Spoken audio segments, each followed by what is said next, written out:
Hello everyone, so welcome back to my YouTube channel science की पाठशाला with प्रिया। तो कैसे हैं आप सब? आई होप आप सब बहुत अच्छे होंगे, बहुत अच्छे से आप सबकी पढ़ाई भी चल रही होगी। तो आइए, आज हमें पार्ट 4 इस चैप्टर का करना है। होप सो आज ये चैप्टर ख़त्म हो जाएगा। तो हमें कहाँ से शुरू करना है? आज हमें इधर 10.10 से शुरू करना था। बेसिकली एक बार 10.4 का मैं आपको यहाँ से पढ़ा देती हूँ, 10.4 से। तो इसमें क्या है, देखो, we hear sound through our ears. आपको पता है कि हमें जो आवाज़ सुनाई देती है वो कैसे सुनाई देती है? अपने कानों से, ठीक है। अब जो शेप है आपके बाहर के कान का जो बाहर का पार्ट है, उसका शेप बिल्कुल फनल के जैसा है। जैसे ही साउंड उसके अंदर एंटर करती है, वो एक कैनाल से होती हुई आपके एक पतले से मेम्ब्रेन के पास जाती है, जिसे हम लोग ईयर ड्रम बोलते हैं, कान का पर्दा, ठीक है। और फिर वहाँ पे वो इम्पॉर्टेंट फंक्शन परफॉर्म करते हैं। तो अब हमें ये समझना है कि what the ear drum does. असल में जो हमारे कान के पर्दे हैं वो करते क्या हैं, ठीक है। उसका एक मॉडल बनाएंगे हम लोग। अब आ जाइए 10.10 को देख लेते हैं। इसमें आपको सबसे पहले क्या करना है, एक प्लास्टिक का या फिर टिन कैन लेना है, ठीक है। उसके जो एंड्स हैं आपको उसे कट करना है, ठीक है।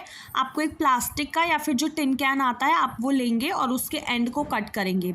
Stretch a piece of rubber balloon across one end of the can. और एक एंड पे आप क्या करेंगे, वहाँ पे पीस ऑफ रबर बलून उसको लगाएंगे and fasten it with a rubber band, ठीक है। उसके बाद आप क्या करेंगे, 4 से 5 ग्रेन, मतलब जो सूखे हुए सीरियल्स हो गए, आप कुछ भी रख सकते हैं वहाँ पे। आप दालें ले लीजिए, ठीक है, चावल का कुछ भी ले लीजिए आप 4-5, ठीक है। Now ask your friend. अब अपने दोस्त को बोलिए, बोलने के लिए hurray hurray from the open and. जो एंड खुला हुआ है ना, वहाँ से उसको बोलिए हुर्रे हुर्रे बोलने के लिए। और ऑब्जर्व कीजिए कि क्या उस ग्रेन पे असर पड़ता है। अब जैसे देखो, ये है आपका, ठीक है। अब इसको ध्यान से देखिए, इसने क्या किया है, ऊपर में तो इसने क्या किया, गुब्बारा का वो लगा दिया है बलून का, और उसको ना जो रबड़ आता है वो पतले पतले से उससे फिक्स कर दिया है उसके ऊपर। और उसने ऊपर गेहूँ चावल जो आपके पास अवेलेबल है आप छोटे छोटे रख लीजिए, क्योंकि आपको सिर्फ ऑब्जर्व करना है। उसके बाद नीचे से इसने कट कर रखा था पीस, और यहाँ से इस लड़के को देखो, ये चिल्ला रहा है हुर्रे हुर्रे, ये बोल रहा है उसमें। फिर उससे आप देखेंगे असर किस पे पड़ रहा है, इन दानों पे भी असर पड़ रहा है, ये ऊपर ऊपर उछलने लग रही हैं। तो ये चीज़ आपको समझाना है कि ईयर ड्रम के साथ भी ऐसा ही होता है। ईयर ड्रम असल में एक स्ट्रेच रबर शीट की तरह ही होता है। हमें भी पता है कि हमारे जो ईयर ड्रम्स हैं वो कितने नाजुक होते हैं, है ना।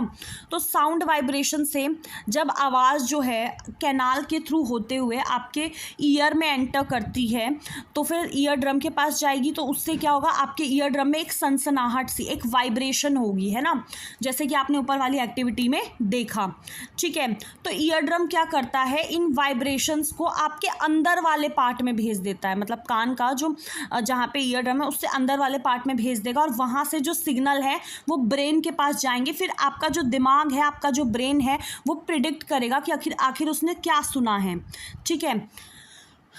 This is how we hear. अब जैसे आपको इसमें दिख रहा है, एक बार ध्यान से इस फोटो को देखिए, ये आपका कान है, ठीक है, ये बिल्कुल ऐसे फनल के शेप में। फिर यहाँ से आवाज़ अंदर जाएगी, ये आपका ईयर ड्रम आया। फिर ईयर ड्रम क्या करेगा, उन वाइब्रेशन को अंदर भेज देगा, और फिर वो सीधे ऊपर वाले आपके ब्रेन के पास चला जाएगा, ठीक है।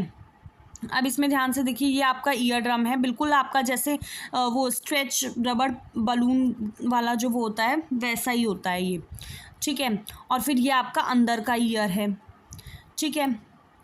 We must never put a sharp point और hard things into our ear. ये चीज़ आपको पता है कि आपको कभी भी कोई भी पेंसिल या फिर किसी भी चीज़ अपने कान को नहीं खोदना चाहिए। बहुत से लोग होते हैं, उंगली तो चलो ठीक है, आपकी उंगली उतनी डीप तो नहीं जा पाएगी, लेकिन अगर आप पेंसिल डालते हैं या कोई पिन या कुछ, तो वो कितना डीप जा सकता है, वो आपके पर्दों को भी फाड़ सकता है, ठीक है। तो वो आपके ईयर को डैमेज कर सकता है, ठीक है, और इससे आपको सुनने में प्रॉब्लम हो सकती है। आई होप ये क्लियर होगा। तो अब आ जाते हैं अपने 10.5 पे, जो आज हमें पढ़ना है। ये बेसिकली लास्ट टॉपिक है आई थिंक, ठीक है। Amplitude, time period, frequency of a vibration, ये सब हमें देखना है। तो देखो, ऑसिलेटरी मोशंस क्या होते हैं ये हमने पहले पढ़ा था। हमने पढ़ा था कि जो आगे पीछे ऐसे जो मूवमेंट होता है, किसी जो मोशन होता है किसी ऑब्जेक्ट का, उसको हम वाइब्रेशन बोलते हैं, और इसी मोशन को हम लोग ऑसिलेटरी मोशन भी बोलते हैं। ठीक है, यू हैव ऑलरेडी लर्नड, आपने शायद क्लास 6 में 7th में पता नहीं कोई एक क्लास में आपने पढ़ा है ऑसिलेटरी मोशन के बारे में, टाइम पीरियड के बारे में, है ना। जितने ऑसिलेशन पर सेकंड में, ऑसिलेशन क्या होता है या ऑसिलेटरी मोशन क्या होता है, जो आगे पीछे टू और फ्रो का जो मोशन होता है उसे हम बोलते हैं ऑसिलेटरी मोशन।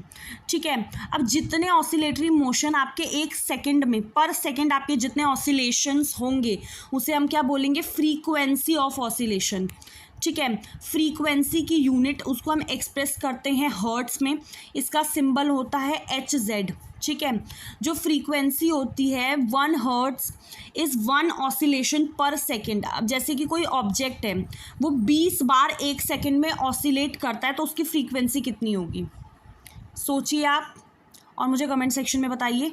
एक चीज़ मैं दोबारा से क्लियर कर देती हूँ, फ्रीक्वेंसी क्या होती है, फ्रीक्वेंसी क्या होता है आपका number of oscillation per second. ठीक है, मतलब आपका ऑसिलेशन और पर सेकेंड, ठीक है, कि कितनी ऑसिलेशन आपके सेकंड में हुई वो आपका क्या कहलाती है, फ्रीक्वेंसी कहलाती है। ठीक है, जो फ्रीक्वेंसी ऑफ 1 हर्ट्स, अगर 1 हर्ट्स की फ्रीक्वेंसी किसके इक्वल होगी, आपका जितना ऑसिलेशन हुआ होगा उतनी ही आपकी फ्रीक्वेंसी होगी। ठीक है, frequency of 1 hertz is 1 oscillation per second. ठीक है, एक ऑसिलेशन अपॉन में पर सेकेंड। अगर कोई ऑब्जेक्ट 20 टाइम एक सेकेंड में ऑसिलेट करता है, ठीक है, इफ़ ऑब्जेक्ट ऑसिलेट 20 टाइम्स, एक सेकेंड में 20 टाइम्स कर रहा है, तो फ्रीक्वेंसी क्या होगी आप मुझे कमेंट सेक्शन में बताएंगे। ठीक है, अब आ जाते हैं आगे। You can recognise many familiar sounds without seeing the object producing them.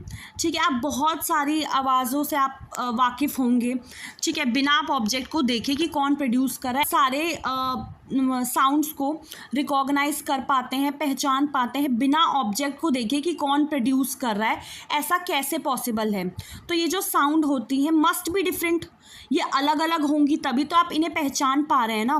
ठीक है, हैव यू एवर थॉट कि क्या फैक्टर है, क्या चीज़ें हैं जो इनको अलग बना रही हैं।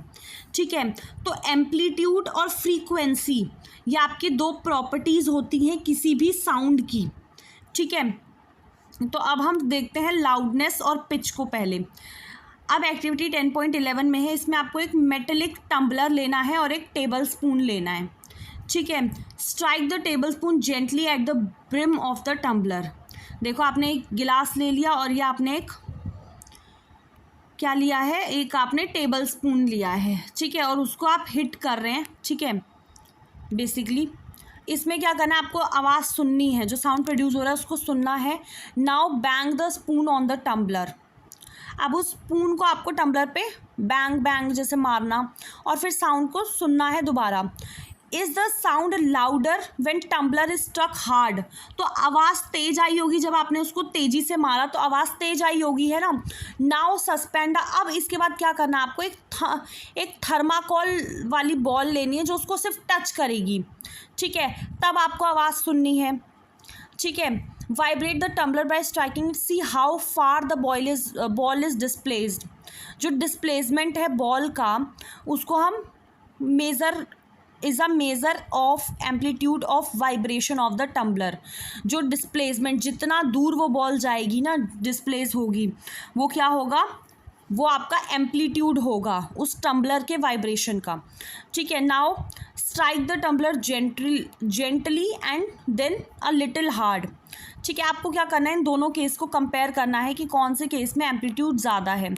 ठीक है, अब जो साउंड की लाउडनेस है, जो वो तेज है, वो किसका डायरेक्टली प्रोपोर्शनल होता है, आपका square of amplitude of the vibration producing the sound. इसमें लिखा है प्रोपोर्शनल। ठीक है, तो अगर एम्पलीट्यूड जो है वो दुगना हो जाता है तो आपका जो लाउडनेस है वो भी आपका 4 के फैक्टर से इंक्रीज़ हो जाएगा। ठीक है, तो जो लाउडनेस है उसको हम एक यूनिट में एक्सप्रेस करते हैं जिसको बोलते हैं डेसिबल। ठीक है, ये इंपॉर्टेंट है, इसको याद रखिएगा कि लाउडनेस को हम एक्सप्रेस करते हैं एक यूनिट में जिसे डेसिबल बोलते हैं। अब जो फॉलोइंग टेबल है इसमें आपको बेसिकली दे रखा है आइडिया, ठीक है, कि नॉर्मल ब्रीथिंग का कितना साउंड है, सॉफ्ट विस्पर का कितना है, ठीक है। आपको ये चीज़ याद रखनी है कि अबव 80 डेसिबल साउंड जो है वो बहुत पेनफुल हो जाता है फिज़िकली। तो जो लाउडनेस है, किसी भी आवाज़ का जो लाउडनेस होगा वो किस पे डिपेंड करेगा, उसके एम्पलीट्यूड पे। और जब amplitude of the vibration is large तो जो साउंड प्रोड्यूस होगा वो भी लार्ज होगा। एम्पलीट्यूड छोटा है तो साउंड भी आपका फीबल होगा, ठीक है, एकदम जैसे हल्का हल्का सुनाई देने वाला। अब आपको कंपेयर करना है बेबी के साउंड को एडल्ट के साथ, क्या कोई डिफरेंस है। अगर दो साउंड इक्वली लाउड हैं तो वो कुछ ना कुछ वे में तो अलग होंगे, लेट्स सी। अब जो फ्रीक्वेंसी होती है डिटरमाइन द स्टिलनेस और पिच ऑफ अ साउंड। जैसे if the frequency of vibration वो अगर ज़्यादा है तो हम कह सकते हैं कि आवाज़ कैसी है, थोड़ी सी श्रिल है, उसका पिच ज़्यादा है। अगर फ्रीक्वेंसी जो है वाइब्रेशन की वो कम है तो हम कह सकते हैं कि जो साउंड है वो उसका पिच जो है वो कम है। फॉर एग्ज़ाम्पल आप जो है वाइब्रेट एक ड्रम बजाते हैं लो फ्रीक्वेंसी से धीरे धीरे, ठीक है, देयरफॉर इट प्रोड्यूसेस, इसीलिए वो क्या प्रोड्यूस कर रहा है, लो पिच वॉइस। और दूसरी तरफ आप एक विसल बजा रहे हैं जिसकी फ्रीक्वेंसी ज़्यादा है, ठीक है, इसीलिए वो हाई पिच की साउंड प्रोड्यूस करेगा। तो जो बर्ड्स होती हैं, जो पंछी हैं आपके, वो क्या करते हैं, एक हाई पिच साउंड में को प्रोड्यूस करते हैं। वहीं पे आप लॉयन को देख ले तो लो पिच वो दहाड़ता है। हालांकि जो रॉर ऑफ लॉयन है वो बहुत लाउड होता है और जो बर्ड का जो साउंड है वो आपका फीबल होता है, ठीक है, उतना ज़्यादा लाउड नहीं होता, ठीक है। एवरीडे आप आवाज़ें सुनते हैं तो आपको पता चल जाता है इसकी आवाज़ थोड़ी अलग है, उसकी अलग है ना। अब आते हैं ऑडिबल और इनऑडिबल, ठीक है। अब इसमें देखो हमें पता है कि कोई भी जो हमें चाहिए अगर साउंड को प्रोड्यूस करना है तो वाइब्रेटिंग बॉडी की ज़रूरत पड़ेगी, ठीक है, कोई ना कोई चीज़ वाइब्रेट करेगी तभी साउंड प्रोड्यूस होगा, ठीक है। तो फैक्ट क्या है, फैक्ट इज़ दैट कि जो साउंड है और फ्रीक्वेंसी जिसकी फ्रीक्वेंसी 20 वाइब्रेशन से कम होगी, about less than about 20 vibration per second, मतलब एक सेकेंड में 20 वाइब्रेशंस भी नहीं प्रोड्यूस हो पा रही हैं तो हमारा कान उसको डिटेक्ट नहीं कर पाता, वो वॉइस इनऑडिबल होती है क्योंकि हम सुन नहीं पाते उन आवाज़ों को, ठीक है। और वहीं पे ऑन अ हायर साइड अगर साउंड है जिसकी फ्रीक्वेंसी अबाउट 20,000 से ज़्यादा है, ठीक है, 20 vibration per second are also not audible to human ear. Thus for human ear अगर हमें सुनना है तो ऑडिबल रेंज आपकी कितनी है, 20 से 20,000 के बीच में, ठीक है, 20 से 20,000 के बीच में। अब कुछ एनिमल्स हैं आपके जो क्या करते हैं, वो 20,000 हर्ट से ज़्यादा की उनको सुनाई देती है, उनको इससे ज़्यादा फ्रीक्वेंसी होनी चाहिए तभी सुनाई देगा उनको, कैन हियर मतलब सुन सकते हैं वो इससे ज़्यादा की भी, ठीक है। अब जो डॉग हैं उनके पास इतनी काबिलियत होती है तो जो पुलिस है वो हाई फ्रीक्वेंसी विसल का यूज़ करते हैं, जो डॉग जो हैं वो सुन लेते हैं लेकिन ह्यूमन नहीं सुन पाते।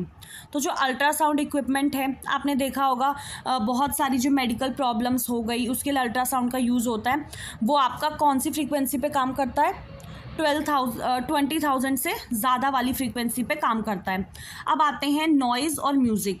हम दो तरीके के, हम अलग अलग तरीके के साउंड सुनते हैं अपने अगल बगल। क्या साउंड हमेशा ही प्लीजिंग होगा, क्या आपको हमेशा ही बिल्कुल कंफर्टेबल फील कराएगा, आपको बिल्कुल अच्छा ही फील होगा आपके कानों को। कभी कभार कुछ साउंड आपको अच्छे लगते हैं, कुछ साउंड आपको अच्छे नहीं लगते। सपोज़ कोई कंस्ट्रक्शन का काम चल रहा है आपके अगल बगल तो उससे जो साउंड आएगा वो आपको बहुत बुरा लगेगा, तो उससे हम क्या बोलेंगे, नॉइज़, ठीक है, शोर शराबा। और वहीं पे कोई म्यूज़िक चल रहा है वो आपको बहुत प्लीजेंट लगेगा चाहे वो लाउड भी क्यों ना हो, है ना। अब आ जाते हैं नॉइज़ पॉल्यूशन पे। बेसिकली आपने ऑलरेडी एयर पॉल्यूशन के बारे में पढ़ा है कि कोई भी अनवांटेड गैसेस या पार्टिकल आपके हवा में मौजूद है तो उसको हम क्या बोलेंगे, एयर पॉल्यूशन। ऐसे ही अगर बहुत ज़्यादा और अनवांटेड साउंड प्रोड्यूस है हमारे वातावरण में तो उसको हम नॉइज़ पॉल्यूशन बोलेंगे, ठीक है। जैसे आपने देखा होगा कि जो नॉइज़ पॉल्यूशन है, जैसे व्हीकल का साउंड हो गया, कुछ फटने का, जो वो पटाखे वगैरह फटते हैं, लाउड स्पीकर्स वगैरह, ये सब क्या है, ये सब नॉइज़ पॉल्यूशन कॉज करते हैं, ठीक है। अब हार्म्स क्या है नॉइज़ पॉल्यूशन के, सबसे ज़्यादा नुकसान आपको, एक तो नींद नहीं आएगी, बहुत ज़्यादा हाइपरटेंशन होगी, एंग्जाइटी, ठीक है, बहुत सारी हेल्थ प्रॉब्लम और सुनने में प्रॉब्लम हो सकती है, ठीक है। तो मेजर्स क्या हैं, हम नॉइज़ पॉल्यूशन को कैसे कम कर सकते हैं? देखो, या तो साइलेंसिंग डिवाइस इंस्टॉल होना चाहिए आपका, जो एयरक्राफ्ट इंजन्स हो गए, घरों में, घरों के जो अप्लाइंसेज हैं इन सब में, ठीक है। फिर बहुत जगहों पे तो बैन होता है रात के इतने बजे के बाद म्यूज़िक नहीं बजना चाहिए, ठीक है। हॉर्न्स वगैरह को मिनिमाइज़ करना, ठीक है। ट्रीज़ को बहुत ज़्यादा लगाना, ठीक है, तो ताकि इससे क्या होगा, आपका वो रिड्यूस हो जाएगा। अब जल्दी से हम ह्यूमन इम्पेयरमेंट के बारे में पढ़ लेते हैं। देखो, पूरी तरीके से कान का बहरा हो जाना, टोटल ह्यूमन इम्पेयरमेंट जो है वो रेयर होता है, या फिर आपका जन्म से ही कोई बहरा हो तो वो बात अलग है। पार्शली डिसेबल जो है वो डिजीज़ का रिजल्ट हो सकता है, इंजरी, या फिर उम्र के साथ साथ धीरे धीरे बहरापन आता है, ठीक है। जो बच्चे हैं जिनको कान में सुनने में प्रॉब्लम है, उनको स्पेशल केयर चाहिए होता है। वो क्या करते हैं, बाय लर्निंग साइन लैंग्वेज ऐसे बच्चे जो हैं वो बहुत अच्छे से कम्युनिकेट कर पाते हैं, ठीक है, क्योंकि speech developed as a result of hearing. क्योंकि जो हम सुनते हैं, हम कुछ सुनेंगे किसी की, अगर हमें किसी से बात करनी है तो वो कुछ बोलेगा तब हम उसका रिप्लाई देंगे, तो इसके लिए सुनना ज़रूरी है, ठीक है। तो बच्चे जिन्होंने जो नहीं सुन पा रहे हैं, उनमें डिफेक्टिव स्पीच भी होता है, वो कुछ बोल भी नहीं पाते ढंग से। तो टेक्नोलॉजिकल डिवाइसेस है hearing impaired have made it possible, ऐसे बच्चों के लिए, ऐसे पर्सन के लिए, कि वो अपनी क्वालिटी ऑफ लाइफ को इम्प्रूव कर पाए। आजकल मेडिकल साइंस बहुत तरक्की कर चुका है, तो सोसाइटी जो है can do much to improve the living environment for hearing impaired and help them live normal life, ठीक है। तो सोसाइटी उनकी मदद कर सकती है, ठीक है। तो आज का ये ख़त्म हो गया। अब आपका काम रहेगा कि आप ये जो क्या है ये इसको पढ़ेंगे, ठीक है, क्योंकि ऐसे फिर हमारा टाइम थोड़ा ज़्यादा हो गया है, ठीक है। तो आप ये जो व्हाट वी हैव लर्नड ये आप पढ़ के आएंगे, ठीक है। कोई डाउट होगा तो आप मुझसे पूछ लीजिएगा। थैंक यू सो मच, अपना ध्यान रखिएगा, और जो क्वेश्चन पूछा है उसको कमेंट सेक्शन में आप रिप्लाई कीजिएगा। Thank you.